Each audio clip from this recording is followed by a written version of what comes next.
Hello guys, welcome back to my YouTube channel. अगर आप रोज़ाना हमारी इस करंट अफेयर्स की सीरीज़ को फॉलो करते होंगे तो आपने पीसीएस प्री 2025 के करंट अफेयर्स वाले पोर्शन में देखा होगा कि कई ऐसे प्रश्न पूछे गए थे जो कि मैंने आप सभी को अपने इसी करंट अफेयर्स की सीरीज़ में बताया था। जैसे कि अगर हम बात करें, परमाणु शक्ति संयंत्र से प्रश्न पूछा गया था, मिलान करने को लेकर था, जिसमें कुडानकुलम पूछा गया था, काकरापार पूछा गया था। मैंने बताया था आप सभी को कि किस राज्य में स्थित है और मिलान करने वाला प्रश्न था। इसी के साथ साथ देखिए, ऑपरेशन ओलिविया के बारे में भी प्रश्न पूछा गया था। मैंने अपने इसी करंट अफेयर्स की सीरीज में आप सभी को बताया था। साथ ही साथ अंतर्राष्ट्रीय पुलिस सहयोग के लिए स्थापित ऑनलाइन पोर्टल भारत पोल के बारे में भी प्रश्न पूछा गया था, किसके द्वारा विकसित किया गया है। तो इन प्रश्नों को मैंने देखिए अपने करंट अफेयर्स की इसी वीडियो में आपको पहले ही बताया था और ये भी बोला था कि मोस्ट इंपॉर्टेंट प्रश्न है। अगर आप किसी भी प्रतियोगी एग्जाम की तैयारी करते हो तो निश्चित तौर पर ये वीडियो देखिए आपके लिए बहुत ही ज़्यादा महत्वपूर्ण रहने वाला है। तो यहाँ पर बिल्कुल एग्जाम टारगेटेड आपको करंट अफेयर्स बताया जाता है, जहाँ से एग्जाम में प्रश्न पूछा जा सके, केवल और केवल हम उन्हीं प्रश्नों को डिस्कस करते हैं। तो ऐसे कई अन्य प्रश्न भी थे डायरेक्ट इनडायरेक्ट वे में, जिसको मैंने अपने करंट अफेयर्स की वीडियो में बताया था। तो देखिए आज की इस वीडियो में 12 और 13 अक्टूबर के दिन का जो भी इंपॉर्टेंट करंट अफेयर्स है, जहाँ से एग्जाम में प्रश्न पूछा जा सकता है, केवल और केवल उन्हीं प्रश्नों को आज की इस वीडियो में कवर करने वाले हैं। तो अगर आप किसी भी प्रतियोगी एग्जाम की तैयारी कर रहे हो या फिर अगर आपका हाल ही फिलहाल कोई भी नज़दीक एग्जाम हो, तो आप इस वीडियो को जरूर देखिए। और निश्चित तौर पर अगर आप इस वीडियो को रोजाना फॉलो करते हैं तो एग्जाम हॉल में आपको कंफर्टेबल फील जरूर होगा। ठीक है, तो चलिए एक बार हम वीडियो का फॉर्मेट देख लेते हैं। पहले इंपॉर्टेंट डे और थीम देखेंगे, इसके बाद नेशनल और इंटरनेशनल अफेयर देखेंगे। अगर खेल जगत से कोई इंपॉर्टेंट प्रश्न बनता है जो कि एग्जाम में पूछा जा सकता है तो उनको भी आज के इस वीडियो में कवर करने वाले हैं। तो कंप्लीट वीडियो आपके लिए बहुत ही ज़्यादा इंपॉर्टेंट रहने वाला है। तो देखिए, वीडियो में आगे बढ़ने से पहले आप सभी को बता दें कि देखिए, अगर आपको इस करंट अफेयर्स का PDF चाहिए तो हमें कमेंट बॉक्स में ज़रूर बताएं, आपको प्रोवाइड करा दिया जाएगा। ठीक है, देखिए पहला प्रश्न है, भारत सरकार द्वारा आयोजित संयुक्त राष्ट्र सैन्य योगदान देने वाले देशों के प्रमुखों का सम्मेलन 2025 किस शहर में आयोजित किया जाएगा।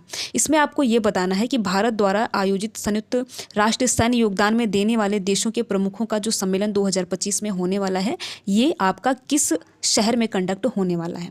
पहला ऑप्शन है मुंबई, बी ऑप्शन है बेंगलुरु, सी ऑप्शन है नई दिल्ली और डी ऑप्शन है हैदराबाद। तो देखिए, इसमें भारत द्वारा आयोजित संयुक्त सैन्य योगदान देने वाले प्रमुख देशों का जो सम्मेलन है, देशों के प्रमुखों का जो सम्मेलन है, ये नई दिल्ली में आयोजित होने वाला है। 14 से लेकर 16 अक्टूबर के बीच में आयोजित होने वाला है। तो आप याद रखेंगे नई दिल्ली, तो सी ऑप्शन सही है। तो देखिए, आप एक बार PDF ले लेंगे तो इसका एक्सप्लेनेशन भी आप अच्छे से देखते जाइए, जिससे कि अगर आपका एग्जाम में इसके इर्द गिर्द भी कोई प्रश्न बने तो आप आसानी से कर लें। ठीक है, तो आपको अगर इस वीडियो का PDF चाहिए तो हमें कमेंट बॉक्स में ज़रूर बताएं। चलिए आगे बढ़ते हैं। और साथ ही साथ देखिए, अगर जिस भी प्रश्न का आंसर आपको आता हो तो आप कमेंट बॉक्स में ज़रूर बताएं।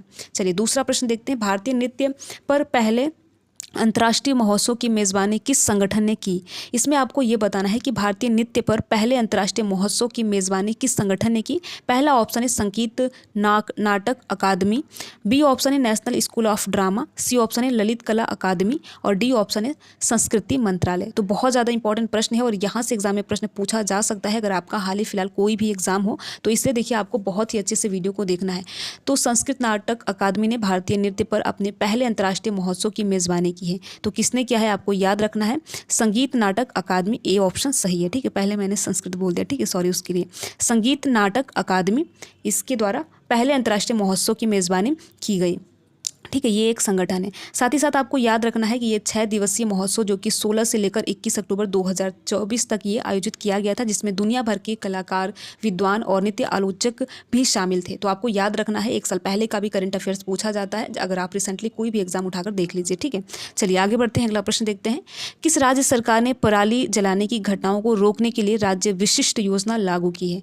इसमें आपको उस राज्य सरकार का नाम बताना है जिसने पराली जलाने की घटनाओं को रोकने के लिए राज्य विशिष्ट योजना को लागू किया है। पहला ऑप्शन है पंजाब, बी ऑप्शन है हरियाणा, सी ऑप्शन है उत्तर प्रदेश, डी ऑप्शन है गुजरात। तो देखिए, ये काफ़ी समस्या रहती है और ये चीज़ें जो है वो काफ़ी न्यूज़ में भी रहती है, इसलिए आपको बिल्कुल रट लेना है। हो सकता है कि अगर आपका हाल ही फिलहाल कोई भी एग्जाम हो तो यहाँ से प्रश्न बन जाए। ठीक है, तो हरियाणा सरकार ने पराली जलाने की घटनाओं को रोकने के लिए राज्य विशिष्ट योजना लागू की है। तो आपको याद रखना है, हरियाणा सरकार के द्वारा, राज्य सरकार के द्वारा राज्य विशिष्ट योजना जो कि पराली जलाने के घटनाओं को रोकने के लिए किया गया है, तो हरियाणा सरकार के द्वारा किया गया है, आपको याद रखना है। चलिए आगे बढ़ते हैं, अगला प्रश्न देखते हैं, अंतर्राष्ट्रीय सहकारी संगठन अंतर्राष्ट्रीय सहकारी गठबंधन सम्मेलन की मेज़बानी कौन देश कर रहा है? इसमें आपको ये बताना है कि अंतर्राष्ट्रीय सहकारी संगठन गठबंधन सम्मेलन की मेज़बानी किस देश के द्वारा किया गया है। पहला है भारत, बी है नेपाल, सी है भूटान और डी है म्यांमार। तो इसमें भारत के द्वारा किया गया है, आपको याद रखना है। भारत ने नवंबर 2024 में दिल्ली में अंतर्राष्ट्रीय सहकारी गठबंधन सम्मेलन और महासभा की मेज़बानी की थी। तो बहुत ज़्यादा इंपॉर्टेंट प्रश्न है, यहाँ से एग्जाम में प्रश्न पूछा जा सकता है। और 130 साल के इतिहास में पहली बार था कि भारतीय यहाँ पर अंतर्राष्ट्रीय सहकारी गठबंधन की महासभा और वैश्विक सम्मेलन की मेज़बानी कर रहा था। तो बहुत ज़्यादा इंपॉर्टेंट प्रश्न है, हमारे देश के द्वारा मेज़बानी किया गया है। ए ऑप्शन सही है। चलिए आगे बढ़ते हैं, अगला प्रश्न देखते हैं। वर्कला चट्टान जो हाल ही में खबरों में देखी गई थी किस राज्य में स्थित है? इसमें आपको बताना है कि वर्कला चट्टान जो काफ़ी न्यूज़ में था ये किस राज्य में स्थित है। पहला ऑप्शन है तेलंगाना, बी ऑप्शन है केरल, सी ऑप्शन है महाराष्ट्र और डी ऑप्शन है कर्नाटक। तो भारत के दक्षिण पश्चिम तट पर स्थित वर्कला जो है ये केरल राज्य का एक सुरम्य शहर है जो अपनी अद्भुत चट्टानें, प्राचीन समुद्री तटों और इसी के साथ साथ समुद्री सांस्कृतिक विरासत के लिए प्रसिद्ध है। तो आपको याद रखना है कि जो वर्कला चट्टान ये केरल के वर्कला शहर में स्थित है। ठीक है, ए ऑप्शन, बी ऑप्शन सही है। वर्कला चट्टान केरल में स्थित है। चलिए आगे बढ़ते हैं, अगला प्रश्न देखते हैं। एनपीएस वात्सल्य योजना का मुख्य उद्देश्य क्या है? इसमें आपको बताना है कि एनपीएस वात्सल्य योजना का मुख्य उद्देश्य क्या है। पहला है माता पिता और अभिभावकों को अपने बच्चों की भविष्य की वित्तीय जरूरतों की योजना बनाने में मदद करना। बी ऑप्शन है छात्रों को उच्च शिक्षा के लिए शिक्षा ऋण देना। सी ऑप्शन है आदिवासी परिवारों को स्वास्थ्य बीमा प्रदान करना। डी ऑप्शन है उपयुक्त में से कोई नहीं, यानी कि इनमें से कोई नहीं। तो देखिए बहुत ज़्यादा इंपॉर्टेंट प्रश्न है। जो एनपीएस वात्सल्य योजना है ये माता पिता और अभिभावकों को अपने बच्चों की भविष्य की वित्तीय जरूरतों की योजना बनाने में मदद करना है। इसका मुख्य उद्देश्य यही है, तो आपको याद रखना है। ठीक है, यहाँ पर आप एक्सप्लेनेशन में थोड़ा और विस्तार से देख लीजिए। एनपीएस वात्सल्य योजना मुख्य उद्देश्य नाबालिगों के लिए बचत सह पेंशन योजना प्रदान करना है ताकि उन्हें कम उम्र में ही बचत करने की आदत सिखाई जा सके और उनके भविष्य को आर्थिक रूप से सुरक्षित भी किया जा सके। तो आपको याद रखना है। ठीक है, ए ऑप्शन सही है। चलिए आगे बढ़ते हैं, अगला प्रश्न देखते हैं। नीति आयोग ने यूथ को लैब पहल किस अंतर्राष्ट्रीय संगठन के साथ शुरू की है? इसमें आपको ये बताना है कि नीति आयोग के द्वारा यूथ को लैब जो ये एक पहल है ये किस अंतर्राष्ट्रीय संगठन के साथ मिलकर शुरू किया गया है। ठीक है, पहला ऑप्शन है विश्व बैंक, बी ऑप्शन है संयुक्त राष्ट्र विकास कार्यक्रम यानी यूएनडीपी, सी ऑप्शन है संयुक्त राष्ट्र पर्यावरण कार्यक्रम यानी यूएनईपी और डी ऑप्शन है आईएमएफ यानी कि अंतर्राष्ट्रीय मुद्रा कोष। तो बहुत ज़्यादा इंपॉर्टेंट प्रश्न है, आपको याद रखना है कि नीति आयोग और साथ ही साथ यूएनडीपी के द्वारा यानी कि संयुक्त राष्ट्र विकास कार्यक्रम के द्वारा यूथ को लैब पहल शुरू किया गया है। तो बी ऑप्शन सही है, आपको याद रखना है। ठीक है, चलिए आगे बढ़ते हैं, अगला प्रश्न देखते हैं। किस संस्थान ने रॉकेट घटकों के लिए भारत की सबसे बड़ी metal 3D printing machine launch की है? इसमें आपको उस संस्थान के बारे में बताना है जिसने सबसे बड़ी metal 3D painting machine launch किया है। पहला ऑप्शन है आईआईटी मद्रास, बी ऑप्शन है आईआईटी दिल्ली, सी ऑप्शन है आईआईटी कानपुर और डी ऑप्शन है आईआईटी हैदराबाद। तो हैदराबाद ने आपको याद रखना है कि रॉकेट घटकों के लिए भारत की सबसे बड़ी metal 3D printing machine launch की है हैदराबाद, आईआईटी हैदराबाद के द्वारा। ठीक है, तो डी ऑप्शन सही है, आपको याद रखना है डी ऑप्शन। चलिए आगे बढ़ते हैं, अगला प्रश्न देखते हैं। न्योकम युल्लो त्यौहार अरुणाचल प्रदेश में किस जनजाति द्वारा मनाया जाता है? देखिए बहुत ज़्यादा इंपॉर्टेंट प्रश्न है और ऐसे प्रश्न एग्जाम में पूछा जा सकता है। यहाँ पर पूछा गया है न्योकम युल्लो त्यौहार। ठीक है, न्योकम युल्लो त्यौहार के बारे में पूछा गया है कि अरुणाचल प्रदेश में तो ये मनाया जाता है, लेकिन किस जनजाति के द्वारा मनाया जाता है? अगर आपको पता हो तो कमेंट बॉक्स में जरूर बताएं।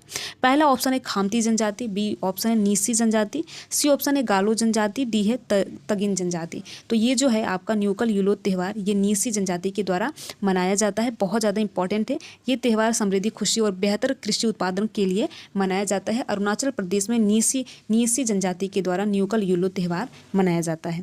बी ऑप्शन सही है। चलिए आगे बढ़ते हैं, अगला प्रश्न देखते हैं। झूमर बिंदिनी पारंपरिक नृत्य किस राज्य में किया जाता है? इसमें आपको झूमर बिनंदिनी पारंपरिक नृत्य के बारे में बताना है कि किस राज्य में आयोजित किया जाता है। पहला ऑप्शन है अरुणाचल प्रदेश, बी ऑप्शन है सिक्किम, सी है असम, डी है मणिपुर।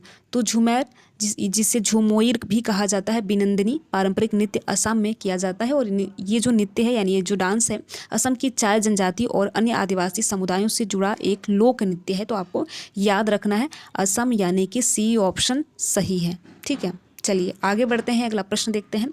विश्व प्रेस स्वतंत्रता सूचकांक 2025 में भारत का रैंक क्या है? इसमें आपको ये बताना है कि विश्व प्रेस स्वतंत्रता सूचकांक 2025 में हमारे देश का रैंक क्या है। पहला ऑप्शन है 150वां, बी ऑप्शन है 151वां, सी ऑप्शन है 152वां और डी ऑप्शन है 154वां, यानी 145, ठीक है, 145। तो आप यहाँ पर देख सकते हैं कि यहाँ पर 100 से पार में यहाँ पर बात हो रही है। तो विश्व प्रेस स्वतंत्रता सूचकांक 2025 में हमारे देश की रैंक 191 है। यहाँ पर आप देख सकते हैं 191, यानी कितनी बुरी स्थिति है यार। बी ऑप्शन सही है, जो कि 180 देशों में था, यानी कि रैंकिंग कुल टोटल कुल टोटल अगर हम देश की बात करें, कौन सा प्रश्न देख रहे थे हम?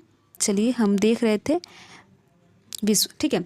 तो यहाँ पर देखिए कुल टोटल 180 देश थे, जिसमें कि अगर हम बात करें कि हमारे इंडिया की जो रैंक है 180 देशों में 191 है। पिछले वर्ष की बात करें तो 159 थी। तो अभी थोड़ा सा हम अच्छा तो नहीं बोलेंगे, बट ठीक है, 8 पायदान हम ऊपर आए हैं तो अच्छा ही है उससे, प्रीवियस ईयर से, ठीक है। तो बी ऑप्शन सही है, 191। चलिए आगे बढ़ते हैं, अगला प्रश्न देखते हैं। किस देश ने दुनिया का पहला वाणिज्यिक 10 गीगाफिट ब्रॉड बैंक नेटवर्क लॉन्च किया है? इसमें आपको ये बताना है, उस कंट्री का नाम बताना है जिसने दुनिया का पहला वाणिज्यिक 10 giga broad bank network launch किया है। पहला ऑप्शन है चीन, चाइना, बी है जापान, सी है फ्रांस, डी है भारत। तो चीन ने दुनिया का पहला वाणिज्यिक 10 गीगावाट, ठीक है, ब्रांड बैंक नेटवर्क लॉन्च किया है। और ये नेटवर्क जो है हेबेई प्रांत के जियोनगान शहर में हुआवेई और चाइना यूनिकॉर्न के सहयोग से स्थापित किया जाएगा। तो इनका नाम भी थोड़ा टेढ़ा मेढ़ा होता है, तो आप देख लेंगे यहाँ पर, ठीक है। चलिए इसका जो ऑप्शन सही है, चाइना के द्वारा दुनिया का सबसे पहला वाणिज्यिक 10 gigawatt broad bank network launch किया गया है। तो आप याद रखेंगे चाइना के द्वारा। चलिए आगे बढ़ते हैं, अगला प्रश्न देखते हैं। हाल ही में खबरों में देखी गई होकेसर वेटलैंड का कौन सा राज्य या फिर केंद्र शासित प्रदेश में स्थित है? इसमें आपको होकेसर वेटलैंड के बारे में बताना है। रिसेंटली काफ़ी न्यूज़ में रहा है। तो होकेसर वेटलैंड किस राज्य में स्थित है या फिर किस केंद्र शासित प्रदेश में स्थित है? अगर आपको पता हो तो कमेंट बॉक्स में ज़रूर बताएं। पहला ऑप्शन है मणिपुर, बी ऑप्शन है जम्मू और कश्मीर, सी ऑप्शन है केरल, डी ऑप्शन है पश्चिम बंगाल। तो ये जम्मू और कश्मीर में होकेसर वेटलैंड स्थित है, आपको याद रखना है। और इससे कश्मीर की रानी आर्द्रभूमि के नाम से भी जाना जाता है। होकेसर वेटलैंड को आपको याद रख लेना है, बिल्कुल रट लेना है कि इसे कश्मीर की रानी आर्द्रभूमि के रूप में भी जाना जाता है, ठीक है। तो बी ऑप्शन सही है। चलिए आगे बढ़ते हैं, अगला प्रश्न देखते हैं। सियासिया जनजाति किस देश की मूल जनजाति है? इसमें आपको ये बताना है सियासिया जो जनजाति है किस देश की मूल जनजाति है। पहला ऑप्शन है वियतनाम, बी ऑप्शन है इंडोनेशिया, सी ऑप्शन है मलेशिया, डी ऑप्शन है वियतनाम। तो जो सियासिया जनजाति है इंडोनेशिया की मूल जनजाति है, यानी बी ऑप्शन सही है। आपको याद रखना है कि सियासिया जनजाति इंडोनेशिया की मूल जनजाति है और यह जनजाति अपनी भाषा को संरक्षित करने के लिए कोरियाई लिपि हंगुल का उपयोग करती है। तो बहुत ज़्यादा इंपॉर्टेंट प्रश्न है। ऐसे जनजाति से देखिए एग्जाम में प्रश्न पूछा जा सकता है, तो आपको इसलिए याद रखना है सियासिया जनजाति जो है इंडोनेशिया की मूल जनजाति है। चलिए आगे बढ़ते हैं, अगला प्रश्न। हाल ही में दिवंगत डॉक्टर सुबन्ना अयप्पन ने भारत के किस क्रांति में अहम भूमिका निभाई थी? इसमें आपको बताना है कि अभी इनका हाल ही में निधन हो गया है, डॉक्टर सुबन्ना अयप्पन। तो आपको बताना है कि किस क्रांति से इनका संबंध है। पहला ऑप्शन है श्वेत क्रांति, बी ऑप्शन है नीली क्रांति और सी ऑप्शन है पीली क्रांति, डी ऑप्शन है हरित क्रांति। तो आपको याद रखना है अयप्पन को भारत की नीली क्रांति का नेतृत्व करने का श्रेय दिया जाता है, जिसका उद्देश्य जलीय कृषि में क्रांति लाना है। तो आप याद रखेंगे, बहुत ज़्यादा इंपॉर्टेंट पर्सनालिटी हैं ये डॉक्टर सुबन्ना अयप्पन, जो कि नीली क्रांति से संबंधित है। बी ऑप्शन सही है। चलिए आगे बढ़ते हैं, अगला प्रश्न देखते हैं। हाल ही में चर्चा में रही मूसी नदी किस नदी की प्रमुख सहायक नदी है? इसमें आपको बताना है कि मूसी नदी जो काफ़ी विवाद में रहा है, काफ़ी न्यूज़ में रहा है, किस नदी की सहायक नदी है? पहला ऑप्शन है यमुना, बी ऑप्शन है कृष्णा, सी ऑप्शन है गोदावरी, डी ऑप्शन है नर्मदा। तो आपको याद रखना है कि ये जो मूसी नदी है ये आपका कृष्णा नदी की एक सहायक नदी है, ठीक है। तो कृष्णा नदी की सहायक नदी है, यानी कि बी ऑप्शन सही है, जो कि भारत की तेलंगाना से होकर बहती है, आपको याद रखना। चलिए आगे बढ़ते हैं, अगला प्रश्न देखते हैं। रक्षा मंत्रालय ने सशस्त्र बलों का आधुनिकीकरण करने के लिए किस वर्ष को सुधार वर्ष घोषित किया है? इसमें आपको बताना है कि रक्षा मंत्रालय ने सशस्त्र बलों का आधुनिकीकरण करने के लिए किस वर्ष को सुधार वर्ष घोषित किया है? पहला ऑप्शन है 2024, बी है 2025, सी ऑप्शन है 2026, डी ऑप्शन है 2027। तो 2025 को आधुनिकीकरण के लिए 2025 को सुधारों का वर्ष घोषित किया गया है। तो आपको याद रखना है, आधुनिकीकरण के लिए 2025 को सुधारों का वर्ष रक्षा मंत्रालय के द्वारा घोषित किया गया है, यानी सशस्त्र बलों का आधुनिकीकरण के लिए। ठीक है, तो बी ऑप्शन सही है। आपको याद रखना है कि रक्षा मंत्रालय ने सशस्त्र बलों का आधुनिकीकरण करने के लिए 2025 को सुधार वर्ष घोषित किया है। चलिए आगे बढ़ते हैं, अगला प्रश्न देखते हैं। किस कंपनी ने भारत का पहला निजी सैटेलाइट तारामंडल लॉन्च किया है? इसमें आपको उस कंपनी का नाम बताना है जिसने भारत का पहला निजी सैटेलाइट तारामंडल लॉन्च किया है। पहला ऑप्शन है फिक्सल, बी ऑप्शन है ध्रुव स्पेस, सी ऑप्शन है दिगंतरा और डी ऑप्शन है सैटेलाइट। तो आपको याद रखना है कि फिक्सल नामक एक कंपनी ने भारत का पहला निजी सैटेलाइट तारामंडल लॉन्च किया है। तो आपको याद रखना है ए ऑप्शन सही है। बहुत ज़्यादा इंपॉर्टेंट प्रश्न है, आपको याद रखना है। चलिए आगे बढ़ते हैं, अगला प्रश्न देखते हैं। हाल ही में 1 प्लेट 1 बैग अभियान उत्तर प्रदेश के किस शहर में शुरू किया गया? इसमें आपको ये बताना है कि किस उत्तर प्रदेश का कौन सा शहर है जिसने 1 प्लेट 1 बैग अभियान शुरू किया। पहला ऑप्शन है वाराणसी, बी ऑप्शन है आगरा, सी ऑप्शन है प्रयागराज, डी ऑप्शन है अयोध्या। तो आपको याद रखना है कि 1 प्लेट 1 बैग जो है ये प्रयागराज उत्तर प्रदेश के प्रयागराज शहर में शुरू किया गया है। तो सी ऑप्शन सही है, आपको याद रखना है। ठीक है, तो ये आपका महाकुंभ के टाइम इसे शुरू किया गया था। तो आपको याद रखना है 1 प्लेट 1 बैग उत्तर प्रदेश के प्रयागराज में शुरू किया गया है। तो कुल मिलाकर देखिए हमने 20 इंपॉर्टेंट प्रश्न देखा, और यहाँ से अगर आपका हाल फिलहाल कोई भी एग्जाम हो तो आप इस वीडियो को ज़रूर देखिए। यहाँ से एग्जाम में प्रश्न पूछे जाने की भी संभावनाएं बनती हैं। ठीक है, तो वीडियो कैसा लगा कमेंट बॉक्स में ज़रूर बताएं। अगर आप वीडियो में किसी भी प्रकार का कोई सुधार चाहते हैं तो कमेंट बॉक्स में हमें बता सकते हैं, नेक्स्ट वीडियो में उसको इम्प्लीमेंट किया जाएगा। वीडियो में लास्ट तक बने रहने के लिए आप सभी का बहुत बहुत धन्यवाद। अगर आपको ये वीडियो अच्छा लगा हो तो वीडियो को आप लाइक कर सकते हैं, और लाइक करने के साथ साथ अपने यार दोस्त मित्र को भी शेयर कर सकते हैं। Thank you.